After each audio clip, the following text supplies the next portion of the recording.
Hi everyone, this is me, Kola. Today I will be talking a little bit candid about a certain experience of mine. It will help you in a way. A lot of us want to find a right partner for us and we want to be in a relationship that will last forever. But when you're transitioning, you sometimes self-doubt yourself. Are you enough for your partner? Do you deserve that partner of yours? Will you keep that partner happy? We have internal insecurities about our genitals, about our, how we are perceived by others. That is the type of question that we normally get in our mind a lot. We have self-doubts, and the insecurity adds up because of gender dysphoria as well, because we are constantly evolving. We still sometimes at current stage don't feel like that, this is enough. We need to have more enhancement, and we try to have surgeries to get them fixed. We try to be on hormones. We try to wait for hormones to work on us so we look maybe more beautiful, and we seek refuge in the beauty only. But little do we know what actually is required to hold your partner. It is possible for trans people to find the real love. It is possible for trans people to find people in relationship who would like to be with you, intimate with you, and not seeking any other intimacy from any other person, or not missing out the biological binary intimacy that they used to miss, basically. Especially if your partner is a heterosexual cis partner. It's the wrong thing to do self-doubt in that sense, because I have been in two relationships. I have been with few people as well, like hooked up and slept around and everything. But in that sense, I have noticed one thing. There are different type of people. Depends who you are attracted to. First of all, I have never been with women, so I can't talk on behalf of women. I have only been with men. So I'm going to talk about men only. And I have come across different types of men. There are certain men who have preference for, biological women, because that's what they want. They dream about it, they fantasize about it, and they do all that. And then there are other type of men who dream about, trans people, or the different type of anatomy, who are a bit kinky and everything like that. So you usually find these type of men quoting the word saying, oh, you're the best of both worlds. So there are those type of men also. But who is the ideal person for us? The type of exes I had, they were none of these. They were not the type of men who were lusting upon biological women anatomy, or the ones who are lusting upon trans women's anatomy, whether it's pre-op or post-op, mainly pre-op and stuff. But the type of partner I went for, them and I had one thing in common. We prioritized in other aspects. We prioritized in, how much we are into each other, how much we can, have a good and foreplay with each other, basically. The ones I have been with, before meeting me, they have never been with a trans person before, so they were heterosexual men.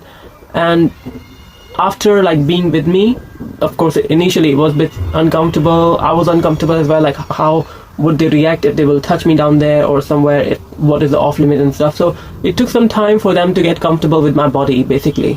But once they get comfortable with my body, they actually got too comfortable. They were fine with it, and not just fine.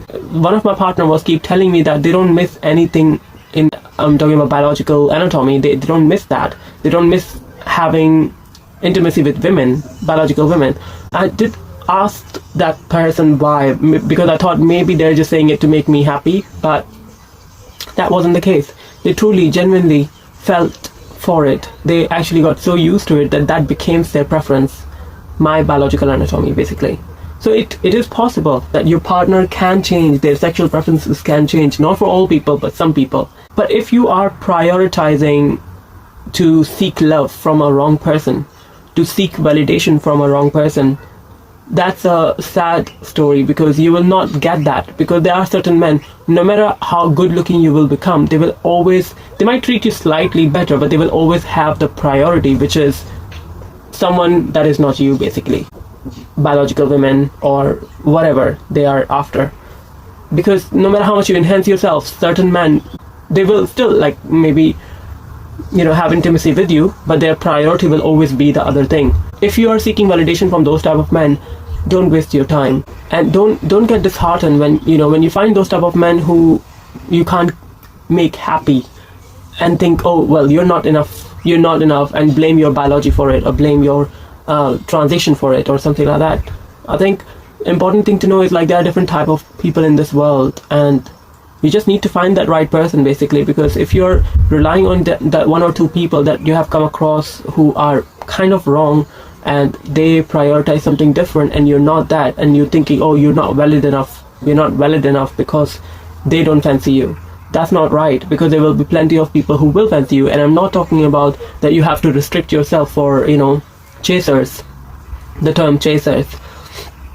You don't have to restrict yourself with just chasers. I'm talking about the normal people as well. You wouldn't know that there are certain people who will meet you. They may not initially like fantasize you and stuff, but if you get to that point, if you get intimate with each other slowly and gradually, you can become so comfortable that they would prioritize you over somebody else. So value is not something that you should put on someone else's hand, your self-worth or your self-value. Never let somebody else judge it for you. And this is something you can always control. It took me some time to get used to my trans body, because I wasn't used to this body initially, because I never had like that big of breasts. I never had that type of skin. I never had long hairs. I always had different type of body, so I knew how to work with that body. With this body, it took me some time to get used to this body. Like, obviously, I did not rush to my transition, so gradually that started happening. It wasn't additional pressure for me to get used to my body. But because I was growing up with this body with time, because I did not have any surgery and stuff, so along with my partners, the way we were exploring, the way we were interacting with each other in bed, outside of bed, it shaped the way I started behaving. It shaped how I started treating my body. I started prioritizing my body. I started giving value to my own body, because my own body was becoming that way, and I was seeking what I was thinking that I was never going to be enough for other person. I now know that I may not be like the other person. I may not be like a biological female, but I'm not less than anyone else. That is something you need to learn by yourself. Nobody's going to teach you that. And don't seek validation from others for this. And thank you for watching this video. Please like, share and subscribe. Thank you. Bye.